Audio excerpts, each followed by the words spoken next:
Hello जी, अस्सलाम वालेकुम। This is Zain, welcome back to trade wiz YouTube channel. आज हम दोबारा आप लोगों की कुछ स्क्रिप्ट्स को डिस्कस कर रहे होंगे। जो हमने लास्ट वीडियो बनाई थी उसके नीचे आप लोगों ने कुछ स्क्रिप्ट्स मेंशन की हैं, उनको डिस्कस कर रहे होंगे। और कुछ सवाल हैं आप लोगों के, वो भी देख लेंगे। तो यही आज की वीडियो का एजेंडा होगा। इसमें कुछ सेटअप्स हैं जो हो सकता है आप लोगों को अच्छे लगे, क्योंकि इसमें काफ़ी ज़्यादा आप लोगों ने जो स्टेप्स बताई हैं ना, इसमें काफ़ी ज़्यादा हैं कि जिसमें सेटअप बन सकता है। तो ये ज़रूर देखिएगा आप लोग। अच्छा, पहला कमेंट है एक्सीलेंट एमटीएल एट 1810। अच्छा, ये उन्होंने टाइम स्टैम्प बता दिया। मोहम्मद रफ़ीक दिल 3 भेज दिया हमारी तरफ से, चाल दिल ले लें यार।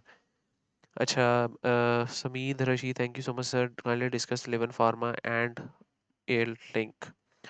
अच्छा, लिवन फार्मा को हम डिस्कस करने से पहले ना मैं सीपीएचएल को डिस्कस कर लेता हूँ। सीपीएचएल का भी मेरे पर की भी पे भी नज़र है मेरी। अगर आप देखें ना तो सीपीएचएल ने डबल टॉप की फॉर्मेशन बनाई थी, और तब आपके पास ना आरएसआई भी बहुत ही ज़्यादा बुलिश हुआ हुआ था, 70 के पास पास था। तो अब तीसरी दफ़ा ये अटेम्प्ट करने जा रहा है। आल्दो ये जो इसकी रेजिस्टेंस जोन है, इसको ये हमें देखना पड़ेगा कि ये आपके पास ट्रिपल टॉप बनाता है या इसको ब्रेकआउट देता है। लेट्स से कि अगर ये वीकली में आपको यहाँ पर एक ब्रेकआउट मिल जाता है ना, अच्छा, हाँ, तो 116 और 127 के आपके पास इजी टारगेट्स नेक्स्ट बन सकते हैं। तो होपफुली उम्मीद तो यही है कि इसको ब्रेकआउट दे देना चाहिए, क्योंकि जिस तरह के हमारे पास वॉल्यूम लग रहा है ना यहाँ पर, और आरएसआई काफ़ी ज़्यादा कूल डाउन हो चुका था, काफ़ी ज़्यादा इसने कंसोलिडेट भी कर लिया और ज़्यादा डिस्ट्रीब्यूशन भी नहीं हुई। तो होपफुली इसको ना टेक्निकली थोड़ा बहुत ब्रेकआउट यहाँ पे दे देना चाहिए, और वीकली में इसको ब्रेकआउट देना चाहिए। तो आपके पास 116 127 के टारगेट्स बन सकते हैं। ओके, तो सीपीएचएल के बारे में ये स्टांस था मेरा। तो जो लोग इसको ऑब्जर्व कर रहे होते हैं वो ज़रूर इसको देख लें। डाइवर्जेंस वगैरह इसमें फ़िलहाल कोई भी नहीं बनी हुई। अगर तो ये थोड़ा सा आपके पास ब्रेकआउट देके लेवल्स को टच कर देता है, तो यहाँ पर ना एक मंथली में ना डाइवर्जेंस बन जाएगी, और फिर सीपीएचएल के चांस होंगे कि अच्छा खासा इसमें करेक्शन ले सकता है। तो ये भी चीज़ आपने नज़र रखनी, इसको ज़्यादा लॉन्ग के लिए होल्ड नहीं करना। बाकी इस पे अपडेट वीडियो इंशाल्लाह हम बनाते रहेंगे, आप लोग कमेंट्स में मेंशन कर दिया करें। अच्छा, भाई का सवाल था kindly discuss Livon pharma and Air Link, Samid Rashid. अच्छा, दो स्क्रिप्ट्स हम ना हर बंदे की एक स्क्रिप्ट ले रहे होते हैं, क्योंकि स्क्रिप्ट ज़्यादा हो जाती हैं। तो इंशाल्लाह आप लोगों की स्क्रिप्ट्स ली जाएंगी, लेकिन एक स्क्रिप्ट हम डिस्कस कर लेते हैं। अच्छा, लिवन फार्मा बताया भाई ने। लिवन फार्मा ना अगर आप देखें ना तो ये बहुत ज़्यादा रिट्रेस कर चुका है। वीकली टाइम स्टैम्प में अगर आप इसका फिबोनाची भी लगाएं, तो अप से टॉप से अप लगाएं ना, तो ये 60-70% से भी ज़्यादा रिट्रेस कर चुका हुआ है। तो इस केस में ना हम इसको ट्रेंड बुलिश नहीं कंसिडर करते। तो ये एक तरह से अगर आप देखें ना इसको डेली चार्ट पे, तो ये एक तरह से कंसोलिडेशन है जो कि चल रही है। अब इस कंसोलिडेशन को ब्रेक होना चाहिए, जो कि मैं कंसिडर कर रहा हूँ। अगर आपको एक अच्छी कैंडल मिल जाती है 76 से ऊपर विद गुड वॉल्यूम्स, तो आपका 88 का टारगेट बन सकता है, देन 114 का टारगेट बन सकता है लिवन फार्मा के लिए। एक सपोर्ट जोन पे खड़ा हुआ है, पिछली ये सपोर्ट जोन थी, वहीं पे खड़ा हुआ से इसने बाउंस लिया है, और यहाँ पर इसके एक अच्छे टारगेट्स आपको देखने को मिल सकते हैं इन केस ये 76 का ब्रेकआउट दे दे। तो एल सी इसी तरह घूमता रहेगा यहाँ पर। अप जाने का अगर बात करें, इसमें पोटेंशियल तो बहुत है, क्योंकि आर एस आई बहुत ज़्यादा डाउन आ चुका हुआ है, और यहाँ पर आपको देखने को एक अपसाइड मोमेंटम मिल सकता है। ठीक है, इसका बस ये ब्रेकआउट लेवल का ज़रा ध्यान रखें, 76 का ब्रेकआउट लेवल। अच्छा, thanks Irza bro for MEBL analysis for my today's video, you already covered Mari, जज़ाकल्लाह। ठीक है, मारी को तो हमने कल कवर कर लिया था, जज़ाकल्लाह। अस्सलाम वालेकुम, very nice quality content. My question is, Waqar Khan ने पूछा है, अगर किसी स्टॉक का डिविडेंड अनाउंस हो रहा है और उससे ज़्यादा प्रॉफिट उसे सेल करने में मतलब कैपिटल गेन में हो रहा है, तो इस सिचुएशन में क्या करना चाहिए? प्रॉफिट लेने का तरीका क्या क्या तरीका होना चाहिए? सब इन्वेस्टमेंट का बताते हैं, काइंडली आंसर। अच्छा, इसमें ना सिंपल सी बात है कि देखें, अगर तो आप इन्वेस्टर हैं, तो इन्वेस्टर क्या करता है, इन्वेस्टर एक स्टॉक में ना लॉन्ग टर्म अगर इन्वेस्टर है, वो तब तब तक इन्वेस्टेड रहता है जब तक या तो उसके फंडामेंटल स्टॉक के ख़राब नहीं हो जाते, या तो मार्केट में कोई इस तरह की बायसनेस क्रिएट नहीं हो जाती कि जो स्टॉक के खिलाफ हो, या कोई इस तरह की सिचुएशन फंडामेंटली नहीं हो जाती कि उसके नफ़े ही कम होना स्टार्ट हो जाए, ग्रोथ कम हो जाए, तो तब तक एक इन्वेस्टर ना उस स्टॉक को बेचता ही नहीं है। तो हाँ, लालच ज़रूर आता है इन्वेस्टर के दिमाग में कि अच्छा, जिस तरह मैं अगर अपनी पर्सनल बात करूँ ना, मुझे फ़िलहाल डीसीआर में और एफएफसी में 100% का प्रॉफिट है। लेकिन मैं क्यों उसको बेचूँ? क्योंकि मैंने 100% का प्रॉफिट बुक क्यों ही करूँ? क्योंकि मैंने इसको तो लॉन्ग टर्म के लिए रखा हुआ है ना। मेरी इसको परचेज़ करने की अप्रोच डिफरेंट थी। तो एक तो ये है कि आप इसकी तो अप्रोच पहले देखें, आप इन्वेस्टर हैं कि आप स्विंग ट्रेडर हैं। अब लेट्स से कि इधर 140 पे आपने ये उठाया, 184 पे चला गया और इसने 20 रुपए का डिविडेंड अनाउंस कर दिया, और आपको 30% का वैसे ही गेन हो रहा है, जो कि अगर 20 रुपए अगर इसमें देखें तो वो कोई 10% भी नहीं बनता। तो अब इस सिनेरियो में आप कंफ्यूज हो जाते हैं कि आपको क्या करना चाहिए। तो इसमें बेटर अप्रोच यही होती है कि अगर आप इन्वेस्टर नहीं हैं और अगर स्विंग ट्रेडर हैं, तो आप अपना कैपिटल गेन बुक करें, क्योंकि जाहिर सी बात है जहाँ पे आपको ज़्यादा नफ़ा हो रहा है वही आप चीज़ बुक करेंगे। लेकिन आप अगर तो इन्वेस्टर हैं, तो आप हर सूरत में, एक इन्वेस्टर के लिए अप्रोच ये होनी चाहिए कि हर सूरत में वो डिविडेंड्स की तरफ जाए, क्योंकि अक्सर मार्केट इस तरह बिहेव करती है कि लेट्स से वो 20 रुपये एक्स हो के नीचे आ गई, या अब यहाँ से मार्केट ओपन हुई है, अब वो जो इन्वेस्टर होता है जिसने यहाँ पे स्टॉक बेच दिया होता है 30% के प्रॉफिट में, वो एक्सपेक्ट कर रहा होता है कि इस बेस लाइन पे आए, मतलब कि इस 140 की सपोर्ट पे आए और देन एक बाउंस ले। लेकिन स्टॉक अक्सर करता ही है कि यहाँ पर आता ही नहीं और यहीं से डायरेक्ट ऊपर चढ़ा के ब्रेकआउट देके निकल जाता है। तो वो जो आपकी यहाँ की बाइंग होती है ना, एग्जैक्टली यहाँ की जो आपने बाइंग कंसिडर कर रहे होते हैं, वो आपकी कभी ट्रिगर ही नहीं होती। तो इस सिनेरियो में आपकी जो इन्वेस्टमेंट के लिए आपने स्टॉक लिया होता है अच्छी एवरेज पे, वो भी ख़राब हो जाता है। तो आपको फिर ऊपर का स्टॉक लेना होता है, और क्या श्योरिटी है कि ये ऊपर से नीचे नहीं गिर जाएगा और आपको लॉस नहीं बियर करना पड़ जाएगा। तो ये काफ़ी ज़्यादा कंफ्यूजिंग होता है, आई नो। लेकिन इसको आपने बस इस ये तब चीज़ें क्लियर हो जाएंगी कि आप इसको देख लें कि ये आपने किस पर्पस के लिए, इन्वेस्टमेंट पर्पस के लिए लिया है तो रखें, रहने दें। स्विंग पर्पस के लिए लिया है तो जिसमें ज़्यादा नफ़ा मिल रहा है वो नफ़ा लेके निकल जाए। होपफुली मेरा आंसर आपको मिल गया होगा। एसएसजीसी की एंट्री बता दें। एसएसजीसी देख लेते हैं हम। अच्छा, एसएसजीसी में भी ना सिंपल वही सिनेरियो बन रहा है जो सीपीएचएल में बन रहा था ना। एसएसजीसी ने एक टच किया, तकरीबन उसी जोन से दूसरा टच किया, तकरीबन उसी जोन से तीसरा टच किया, अब ये चौथा टच करने जा रहा है। तो अभी आरएसआई में देखें तो आरएसआई में वीकली में बहुत पोटेंशियल लगता है कि ये आराम से 76-80 के करीब करीब आरएसआई जा सकता है। जो इसका रेजिस्टेंस जोन है ना, वो हमारे पास है 45 से 49।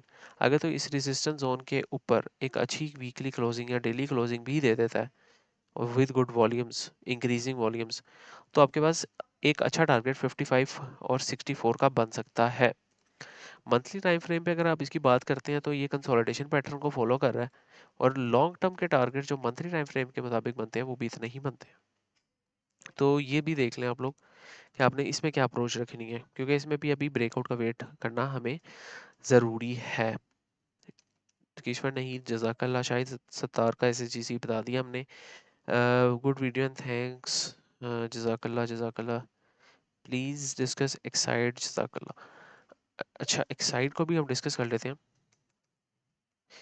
ये मेरी वर्किंग है इनमें, पहले ही मैंने बनाई हुई थी, पहले ही वर्किंग अपनी, मैं वीडियो बनाने से पहले ही वर्किंग कर रहा था इस पे। अच्छा, एक्साइड में भी ना अभी देखिए मंथली टाइम फ्रेम की बात करते हैं। एक ना बुलिश फ्लैग पैटर्न बना हुआ है, लेकिन ये कंफर्म नहीं हुआ। ये कंफर्म कब होता है? जब आपका 1017 का लेवल ब्रीच होता है। वो लेवल क्यों है? क्योंकि ये मेजर एक पिछली देखे ना एक रेजिस्टेंस है, और अगर आप देखें यहाँ से एक बाउंस भी मिलता है ना, तो यहाँ पे एक कप एंड हैंडल की भी फॉर्मेशन बन जाएगी, और अगर यहाँ से एक बाउंस मिलता है तो एक आपके पास एक कप एंड हैंडल की भी यहाँ पे फॉर्मेशन बन जाएगी, और आप देन उसके बाद वेट करेंगे एक ब्रेकआउट का, जो कि ब्रेकआउट 1017 का लेवल ही बनता है। तो ब्रेकआउट 1017 के लेवल के ऊपर अगर आपको ब्रेकआउट मिलता है तो आपको 1200 और 1400 के टारगेट इजी मिल सकते हैं। हाँ, शॉर्ट टर्म की बात कर लेते हैं। शॉर्ट टर्म में ये आपको अ, कुछ ना कुछ जो है ना प्रॉफिट दे सकता है। शॉर्ट टर्म में ये आपको कुछ ना कुछ ज़रूर प्रॉफिट दे सकता है, हो सकता है ये आपको दे दे, क्योंकि यहाँ पर मेजर, यहाँ पे माइनर सी एक तरह से सपोर्ट लेवल बना हुआ है। और यहाँ पर आप अगर इसको एक्यूमुलेट करें तो थोड़ा बहुत, अगर आप 1-2% अगर इंट्राडे में जाना चाहिए 1-2% का, तो वो आपको थोड़ा बहुत नफ़ा मिल सकता है अगर आपने इसको एक्यूमुलेट करंट प्राइस पे किया था या किया हुआ है तो। उसकी सिर्फ और सिर्फ मेजर और मेन वजह ये है कि जब ये आरएसआई आपका 30 की लाइंस में होता है ना, यहाँ पर 30 की इस पे था, यहाँ पे 30 पे था, यहाँ पर 30 में था, तो यहाँ पर ये एक माइनर बाउंस लेता है। अब यहाँ पर भी देखें ना आप, तो यहाँ पर एक ने इसने इसी तरह की कैंडल दी थी जिस तरह की आज डाली है, लेकिन उसके बाद इसने एक मेजर पंप दिया। तो इसकी यही होता है, और आरएसआई भी इसका 30s में था, तो इसका ये होता है कि ये इस तरह कुछ स्टॉक्स ना अपने डिफरेंट तरीके से परफॉर्म कर रहे होते हैं। बाकी मंथली टाइम फ्रेम पे मैंने आप लोगों को बता दिया कि इसका हमारे पास क्या स्टांस बनता है। ठीक है, आगे हम बात कर लेते हैं। Great Ghulam Mustafa, good analysis, thank you very much brother, माशाल्लाह, वेरी नाइस पर्सन भाई, जज़ाकल्लाह भाई। अब्दुल गफ़ार भाई, जज़ाकल्लाह, जज़ाकल्लाह। लोटे केमिकल, अच्छा लोटे केमिकल, एक ही भाई के 3 सवाल हैं, लोटे केमिकल, ट्रीट और सर्ल्ड। अच्छा, इसमें से मैं लोटे केमिकल को चूज़ करूँगा, उसका आज की वजह ये है कि ये कैप है और इसका अच्छा आपको एक पोटेंशियल भी मिल सकता है। अच्छा, लॉटे केमिकल की अगर बात करें ना, तो जो इसके जिन्होंने उठाया हुआ है इसको, उसके लिए ये इमीडिएट जो टारगेट है इनके, वो 27 रुपये का टारगेट है, क्योंकि ये एक ना अपवर्ड चैनल में चल रहा है और एग्जैक्टली इसी ट्रेंड लाइन से इसने एक बाउंस लिया है। तो जो इसके करंट अपवर्ड टारगेट्स बनते हैं वो 27 रुपये के बनते हैं। यहाँ से एक अच्छा आपको प्रॉफिट टेकिंग देखने को मिल सकती है। हाँ, इन केस अगर ये आपको 30 के ऊपर ब्रेक करे तो फिर ये एक अच्छी रैली में कन्वर्ट हो सकता है। इसमें ये है कि जो न्यू एंट्री देखना चाह रहे हैं उनके लिए थोड़ी सी एंट्री मुश्किल है, क्योंकि इसने एक पैराबोलिक मूव लगाया है, और जब अक्सर स्टॉक इस तरह के मूव्स लगाते हैं तो फिर डायरेक्ट कैप पे कैप या फिर रिजेक्शन कम ही लेते हैं। तो इसमें जिन्होंने पहले एंटर किया हुआ है उनके लिए एक अच्छी अप्रोच थी, जिन्होंने इस ब्रेकआउट में एंटर किया था। वैसे ये भी एक ब्रेकआउट नहीं था, एक्चुअल ब्रेकआउट यही है, लेकिन जिन्होंने एंटर किया हुआ है उनके लिए 27, 27.5 तक का लेवल टारगेट्स बनते हैं। न्यू इसमें एंट्री सजेस्ट नहीं करूँगा मैं। अच्छा, first of all thanks, kindly AVN का भी बता दें, मेरी परचेसिंग 49 की है। एवेंसियन, एवीएन हमारे पास नहीं है स्टॉक। अच्छा, अच्छा एवीएन ना लॉन्ग स्विंग तो इसमें कोई नहीं बन सकती। हाँ, छोटे मोटे 2-3 दिन की ट्रेड इसमें बन सकती है। आपकी बाइंग कितने की है? 49 की है ना? हाँ, तो यहाँ पर ना एग्जैक्टली सपोर्ट लेवल पे है और 49 पे होपफुली आप ब्रेक इवन पे ही होंगे आज। तो जो इसके इनिशियल टारगेट्स बनते हैं ना, अकॉर्डिंग टू एनालिसिस जो इंट्राडे कर रहे होते हैं, उनके लिए 49.5 तक के टारगेट्स बनते हैं, जो कि 1-2% अप है। देन आपके पास जो नेक्स्ट टारगेट इंट्राडे वालों के लिए बनता है, इंट्राडे की बात कर रहा हूँ, स्विंग वालों की बात नहीं कर रहा, स्विंग वालों के लिए हम बताएंगे आगे कि हम इसमें क्या बनता है। जो दूसरा टारगेट 50.3 का बनता है और जो तीसरा टारगेट बनता है स्टॉप का बनता है 51.3 का इंट्राडे वालों के लिए। अब हम स्विंग वालों के लिए देखते हैं कि इसमें हमारे पास क्या टारगेट्स बनते हैं। ठीक है, स्विंग वालों के लिए ना आपने वेट करना है कि जब ये कंसोलिडेशन बॉक्स को ब्रेक करे अच्छे वॉल्यूम्स के साथ, 52.6 को ब्रेक करे, देन आप इसमें टारगेट्स बना सकते हैं 55 प्लस के। ठीक है, प्लीज़ डिस्कस एनएटीएफ। अच्छा, एनएटीएफ में ये बहुत ही ज़्यादा अनएक्सपेक्टेड मूव चली है। वो ये है कि कल इसने रिजल्ट्स अनाउंस किए थे और बहुत बहुत तगड़े रिजल्ट्स हैं। इसके मार्जिन इंक्रीज हुए, सेल्स इंक्रीज हुई, इसकी ईपीएस बेहतर आई, लेकिन फिर भी इसमें इन्वेस्टर्स का कॉन्फिडेंस लूज हुआ। उसकी जो मुझे वजह नज़र आती है वो इसकी डिविडेंड यील्ड है, जिसकी वजह से ये कर तकरीबन तकरीबन लोअर लो के पास पास निकल गया था। अच्छा, एनएटीएफ में ना अभी भी मंथली टाइम फ्रेम पे इसने ना यही एग्जैक्ट रेजिस्टेंस लेवल से ना हम एक्सपेक्ट कर रहे थे वॉल्यूम्स की बेस पे कि एक ब्रेकआउट दे देगा, जो कि उसको देना भी चाहिए था टेक्निकली, लेकिन वहाँ पे अब ये सस्टेन नहीं किया।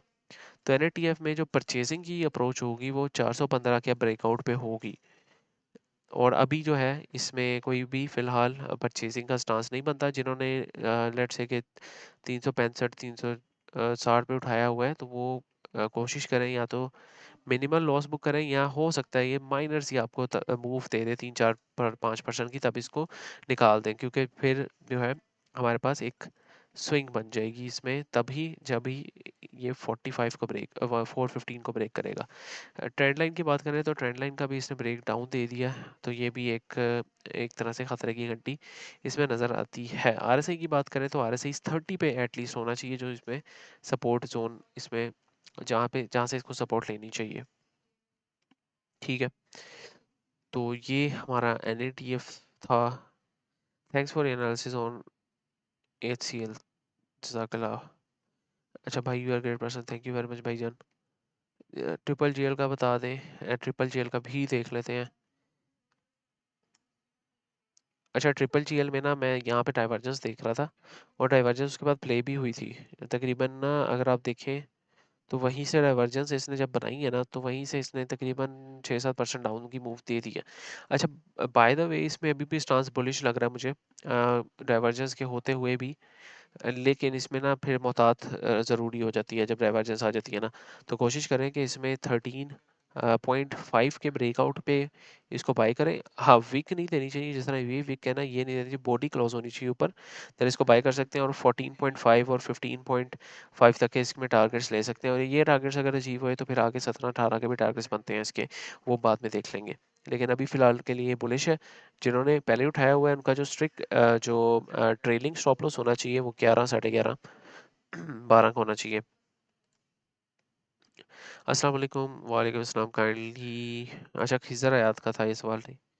काइंडली शेयर HIFA हबीब इन्वेस्टमेंट फंड, शायद वो डिस्कस कर लेते हैं। ठीक है। अच्छा, HIFA में भी ना एक तरह से बुलिश पैटर्न बना हुआ है, लेकिन हम वेट करेंगे इसके ब्रेकआउट का 6.4 या 6.5 के, और इसके ऊपर क्लोज होनी चाहिए बॉडी। देन हम 7.3 और 8.3 के टारगेट्स इसमें ले सकते हैं। अभी इसमें फ्रेश बाइंग कोई भी नहीं बनती, ब्रेकआउट का वेट करेंगे 6.5 के, देन इसमें अच्छी आपके पास एक टारगेट्स बन सकते हैं। ओवरऑल मुझे बुलिश लग रहा है ये। ठीक है, ओवरऑल स्टांस इसमें बुलिश है, क्योंकि एक अच्छे एक्यूमुलेशन के बाद ना साइडवेज हो गया। ओवरऑल मुझे बुलिश लग रहा है। Here's भाई, MTL वर्सेस मारी, which one is best? Please make a video on this topic. अच्छा भाईजान, मैं वैसे आपको बता देता हूँ, वीडियो कोशिश करेंगे क्योंकि इनका कंपैरिजन नहीं बनता ना, दो स्टॉक्स हैं अलग सेक्टर के, इनका कंपैरिजन कैसे करें। आप मारी का पूछते पॉल से या OGTC PPL से पूछते तो फिर मैं उसको कहता भी, MTL का पूछते AGTL से तो मैं कहता भी। अच्छा, MTL अपने सेक्टर में ना मार्केट लीडर है, और ये अच्छे जोन में भी मिल रहा है लॉन्ग टर्म इन्वेस्टमेंट के लिए, देखें ना। और और मारी की बात करें तो ये भी अपने स्टॉक में मार्केट अपने जो सेक्टर है उसमें मार्केट लीडर है, और ये भी स्विंग के लिए अच्छा मिल रहा है। तो MTL तब तक नहीं चलेगा जब तक आपके पास फ्लड की सिचुएशन, इन्फ्लेशन और ये सारी चीज़ें केटर नहीं हो जाएंगी, और फार्मर्स के पास बाइंग पावर नहीं आएगी, तब तक ये नहीं चलेगा, क्योंकि फार्मर्स की क्रॉप्स खराब हुई हैं, उनके पास पैसा नहीं है। तो वो जब तक पैसा नहीं आएगा, ट्रैक्टर्स नहीं खरीदेंगे, इनकी सेल्स नहीं आएगी।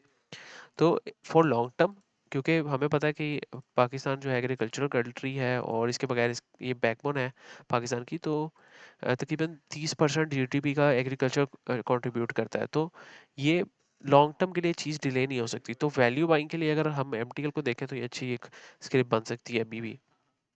बाकी इन दोनों का कंपैरिजन नहीं बनता, दोनों ग्रोथ वाले स्टॉक हैं, डिविडेंड वाले स्टॉक नहीं है, बहुत कम डिविडेंड देते हैं। मैं उन स्टॉक्स को डिविडेंड वाला स्टॉक कंसीडर करता हूँ जो कि इंटरेस्ट रेट जो आपका चल रहा होता है उससे या इन्फ्लेशन रेट से ज़्यादा डिविडेंड दे रहे होते हैं। अच्छा, please discuss, Hina Shafiq, please discuss new entry in FFC।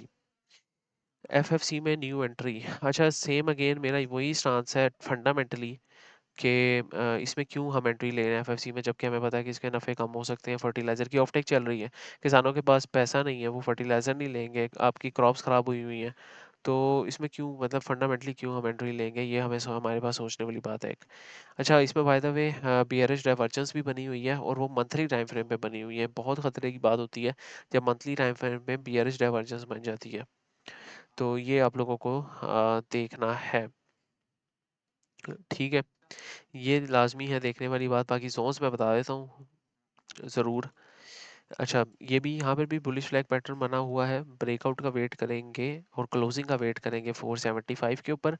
यहाँ पर इस ट्रेंड लाइन की ये जो फ्लैग की ये वाली ट्रेंड लाइन है, इसके ऊपर क्लोजिंग के वेट नहीं कर रहा, क्योंकि ये स्क्रिप्ट थोड़ी सी मैनिपुलेटिव है अभी फ़िलहाल करंट सिचुएशन के मुताबिक, क्योंकि बेयरिश डाइवर्जेंस में देखने को मिल गई है। अगर बॉडी क्लोजर मिलता है आपके पास 475 के ऊपर, तो फिर आपके पास अच्छे 500 साढ़े 500 के तक के टारगेट्स बन सकते हैं। लेकिन इसमें ज़रूर जो मेजर चीज़ है वो ये है कि देखें ना, यहाँ पर बेयरिश डाइवर्जेंस भी है, आपके पास एक करेक्शन भी देखने को मिल सकती है अच्छी। तो ये था हमारे पास आपके सवाल का जवाब। प्लीज़ मेक अ वीडियो मुदारबा ऑन विच मुदारबा डू विच बिजनेस। देखिए, मोस्टली मुदारबा जो होते हैं वो जो काम कर रहे होते हैं वो रेंटल का काम कर रहे होते हैं, या फिर आपके पास इसी से इस्लामिक प्रिंसिपल्स पे काम कर रहे होते हैं। जिस तरह अगर आप रिसेंटली देखें, FTSM फर्स्ट राजस्थान मुदारबा ने इमेज रीट जो है उसमें इन्वेस्ट कर दिया है। जो इमेज रीट का IPO आ रहा है, तो इमेज रीट क्या है, रेंटल ये रेंटल मॉडल है और साथ डेवलपमेंटल मॉडल है। तो हलाल बिजनेस है रीट का बिजनेस। तो मोस्टली इसी में काम कर रहे होते हैं। दो चार और कैटेगरीज होती हैं उसमें काम कर रहे होते हैं। तो इस पे प्रॉपर वीडियो कोशिश करेंगे कि हम अलाइन कर सकें आपकी अकॉर्डिंग टू योर डिमांड। तो इंशाल्लाह बाकी हम नेक्स्ट वीडियो में डिस्कस करेंगे। तब तक के लिए भाई को इजाज़त दीजिए, दुआ में याद रखें, कमेंट्स में मेंशन कर दिया करें अपनी स्क्रिप्ट्स, तो हम इसमें ज़रूर ज़रूर आप लोगों की स्क्रिप्ट लिया करेंगे। एक स्क्रिप्ट मेंशन किया करें काइंडली। नेक्स्ट टाइम के लिए भाई को इजाज़त दीजिए, दुआ में याद रखें और अपने इस चैनल का बहुत सारा ख्याल रखें। और प्रीमियम ज्वाइन करने के लिए डिस्क्रिप्शन में नंबर है, उस पर कॉन्टैक्ट कर सकते हैं। नेक्स्ट टाइम के लिए भाई को इजाज़त दीजिए। अल्लाह हाफिज़।